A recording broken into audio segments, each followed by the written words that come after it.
Hello everybody, it is your host Angie and welcome back to another video at Love Inspiry YouTube. This video is kind of sad, but it's empowering and it's about supporting a grieving partner.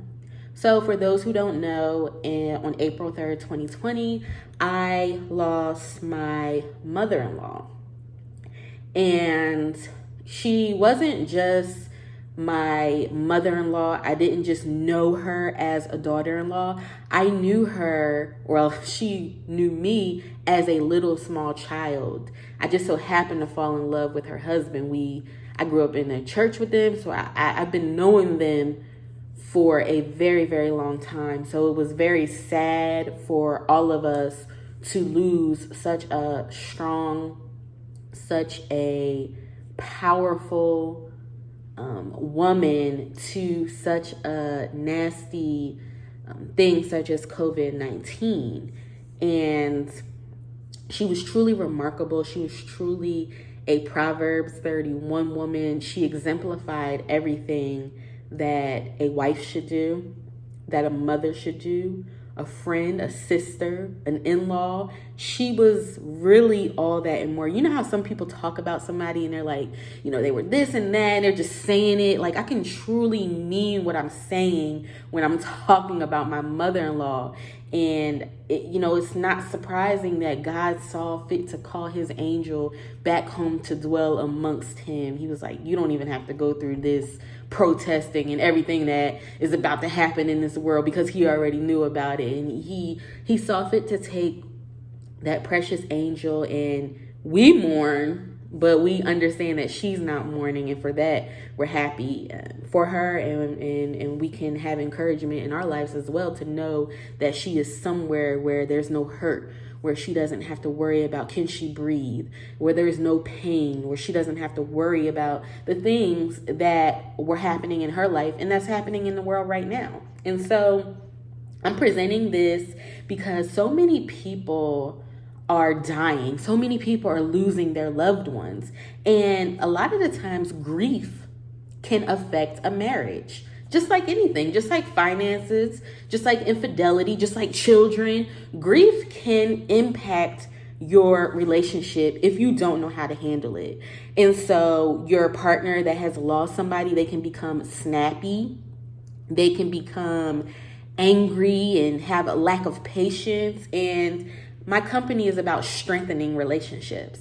And my goal is to strengthen your relationship through my personal experiences. I rarely talk about things that I haven't been through unless I'm showing you how to prevent something. And so I wanted to get on here and do a video on supporting a grieving partner, because I feel like it's most important to talk about, especially in the times that we are living in right now.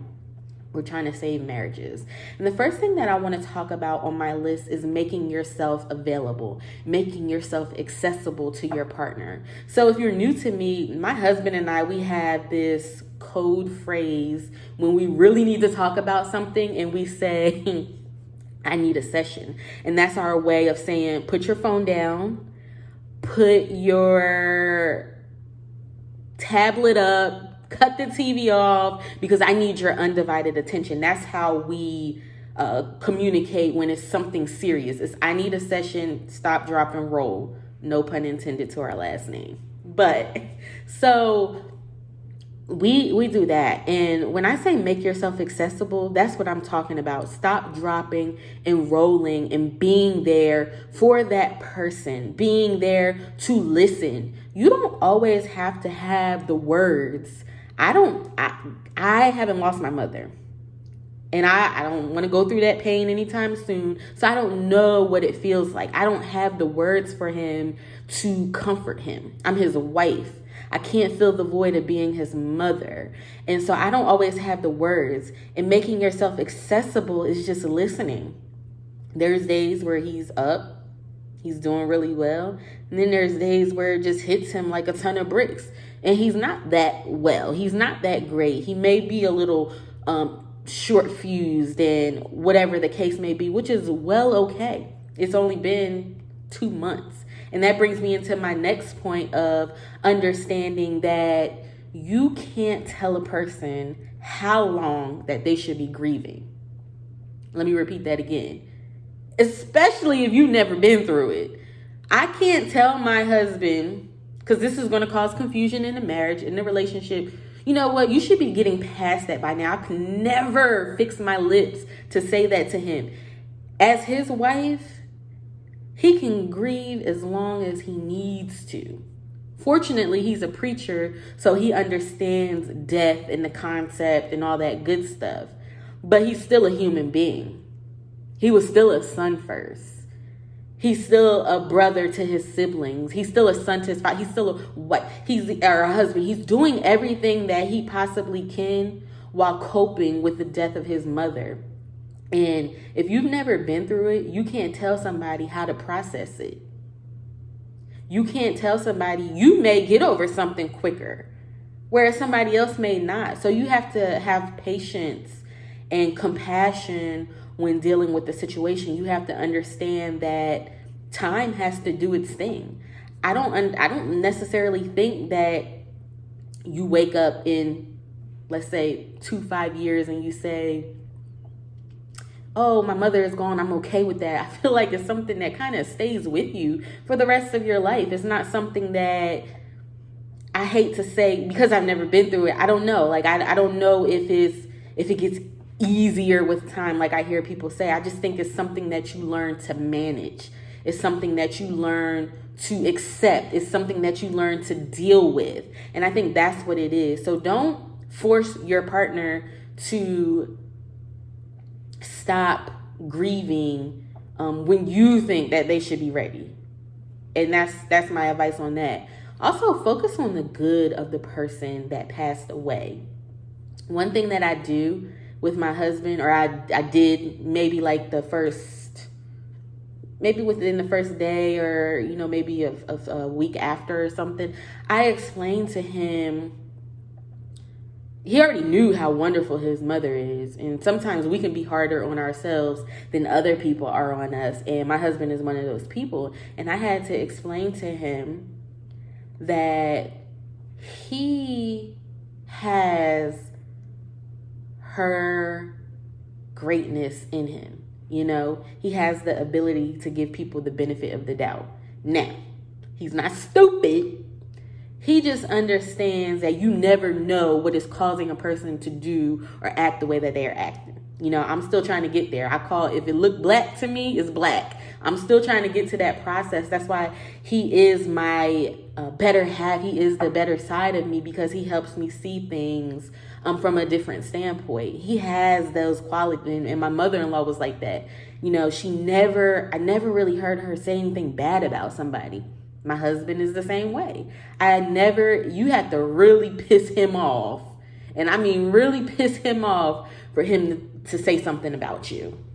You know, he's never one to sit around and gossip too long about people and things. And that was her. You know, she was what's the term I'm looking for? She said a lot without saying a lot. And that's my husband. And so what I did was show him all the greatness of her that's in him. And that helps people. I feel like that may have helped him say, you know what? Let me live in honor of her. Let me live out her legacy. Let me keep doing what I'm doing to honor her, to keep her memory alive. And so you have to focus on the good in the person. You have to find the good. Well, you know, with my mother-in-law, there was nothing to find. She was just good, period. You know, but sometimes you have to find the good in somebody to help your partner cope. Another thing that I want to talk about, which is really, really important, is try to limit your confrontation. There were some things that may have happened over the course of the last 2 months where I wanted to address it. But sometimes you have to leave stuff alone. You know, your partner is going through something. They're already a little bit agitated. Is what you are feeling more important than somebody losing their mother, their father, somebody really, really close to them? No, it's not. let the small stuff be the small stuff. You know, that's part of not being contentious, not being a contentious wife or a husband. And I've talked a lot about on my social media platforms about how back in the day I was very contentious. I didn't understand that you don't need to say everything that you are thinking, especially in your relationship, especially when you're trying to manage your conflict and overcome adversity. And that's the same thing. Try to limit bringing them drama, bringing them, especially in the first couple of weeks. You know, you have to be sensitive. You literally, not that you have to walk on eggshells, because I feel like when you have true compassion in you, that's not what it is, walking on eggshells. You know, eggshells is just kind of like tiptoeing around a person. I don't want to say nothing because it might trigger it, but compassion is understanding that this person is going through something and he or she is more important than what I have to say or what little problem that I'm having right now. You have to be able to put that person's feelings above your own feelings. Keep them positive. Keep them doing things that are active, not necessarily take their mind off of what's going on, but just keep them going and motivated. My husband is a preacher, and for a while he wasn't online preaching. I think it might have been like 2 weeks or something like that. But I never said anything to him about it because I know he needed time to be alone. He needed time to process. And in that time where nobody saw him post a sermon or anything like that, I was keeping him positive. I would say, let's go for a walk. Let's get out of the house and focus on something positive so that we can, you know, not take our mind off of it, but just think of other things just to, you know, just, I hate to use the word take their mind off of it, but it's kind of just like shifting the focus, you know, taking them out of this one room that they have been sitting in and say, let's go do something. And so whatever you have to do to keep this person positive, to keep this person happy, do that. Focus on that. Don't focus on the negative. Don't focus on, you know, whether you agree with how things were done or how things were not done. Don't let that be the center of attention. Let positivity be the center of attention. You know, for my husband and I, we get great comfort talking about the Lord. And so you talk about the Bible, you talk about all the good stuff that's happening as opposed to the negative. Also, something that I did was offer memorabilia to him. One thing that I did to not, it definitely wasn't to replace her, but something, a keepsake that he can have. I bought him a crystal clear 3D image of a picture of him and his mother. And I knew that we had bought this gift for another couple for a Christmas gift one time. And I thought it was a really dope gift to have. And so I wanted to gift him with that, and it lights up where he can visibly see that she's always with him, because in the picture she's hugging him. And, you know, I just wanted him to have something as a keepsake to visibly remember her by. Like, she's always there. And so they both sit on the nightstand. Sometimes he'll light the memorabilia up. I'll drop it down right here. Light it up, and that's something for him to have and to remember her by, and remember that she's always there and she's always with him.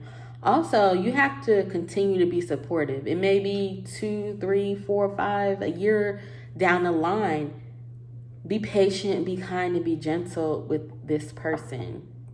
Know that they have just went through something very serious.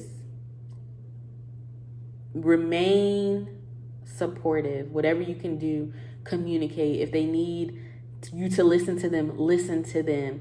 offer them some words of encouragement. Whatever you have to do, remain supportive. Don't just let the support stop a week from the date of the passing. Continue the support. Continue to ask, are you okay? How are you doing? And so these are just some little tips that I wanted to drop out to anybody that's dealing with a grieving partner. It is a process, and you have to understand where this person is coming from. You have to understand, you have to have empathy. You have to be able to put yourself in their shoes. Although I didn't go through it, I was hurting with him because I know how much he cared about her and that how much he loved her. And so when you truly love somebody, you're willing to work with them as long as it takes. You're willing to do whatever it is to make sure that they get back into a positive space. Although they may never be the same emotionally because they have that void in them, you still have to be there to support them and encourage them, empower, uplift them, whether that is through scripture, whether it is you doing something, to help them around the house, whatever the case may be. Stay there, be consistent. A lot of marriages fail because of lack of patience. And when you're dealing with grief, you have to have patience. Be patient with the person, love the person through it all.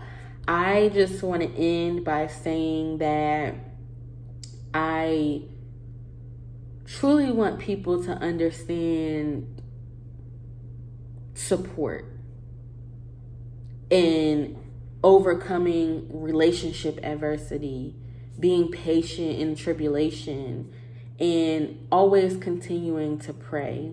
You can get through any relationship adversity. Baby, I am here to tell you it is possible. Don't let grief be the cause of divorce or separation. Get yourself out of the way, put your partner above you, and everything will work itself out in time. So guys, I'll see you all in the next video. If you like this video, please like, share it, subscribe to Love Inspiry YouTube. We try to upload every Wednesday. And that's all I have for you guys. So I'll see you in the next one.